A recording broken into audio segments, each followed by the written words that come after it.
లకే కాదు, గొలుసుకట్టు సొరంగ మార్గాలకు కూడా ప్రసిద్ధి అనే పేరు తీసుకొచ్చాను. నేను పరిపాలించింది కేవలం 4 సంవత్సరాలైనప్పటికీ నా రాజ్యాన్ని మరియు నా ప్రజలకు 4 అంచెల రక్షణ కల్పించాను. నేను నిమ్మల రాజ్యానికి 5వ రాజుని. నా పేరు శ్రీనివాసరావు. శత్రువు గోదావరి నది దాటి రాజ్యం పొలిమేరలో కూడా అడుగేయకుండా సోన్గఢ్ ను నిర్మించాను.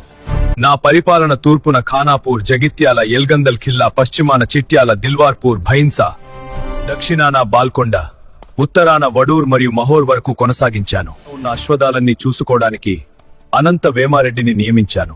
అతను ఆ పేటలో ఉండటం వల్ల ఆ ప్రాంతానికి అనంత పేటని స్థిరపడిపోయింది. 500 ఏనుగులకు ఆహారం మరియు నీరు కోసం వెంగ్వపేట వద్ద ఉన్న లక్ష్మీపురం చెరువుకు తీసుకెళ్లేవారు. ఆ ఏనుగుల పేటే వెంగ్వాపేటగా మారిపోయింది. ఆ జౌలినాల రాజ్యంలో ఎన్నో చెరువులు నింపుతూ చివరగా కూరన్నపేటలో ఉన్న చెరువులో కలిసి మళ్లీ అక్కడి ఇతర చెరువులను కలుపుకుంటూ చివరగా కనతాలంటే కడ్తాల్ స్వర్ణవాగులో కలిసిపోతుంది. నా పట్టపురాణి అయిన శ్రీమతి పద్మాదేవి కొరకు అత్యాధునిక మరియు అత్యంత అందమైన రాణిమహల్ నిర్మించాను.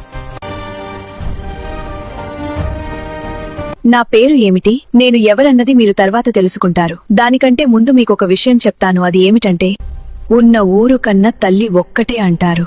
మనం ఈ ఊరిలో జీవనం కొనసాగిస్తున్నామంటే ఈ ఊరికి ఎంతో రుణపడి ఉన్నామన్నట్లే. మరి ఆ రుణాన్ని మీరు ఏ విధంగా తీర్చుకుంటారో అన్నది మీపై ఆధారపడి ఉంది.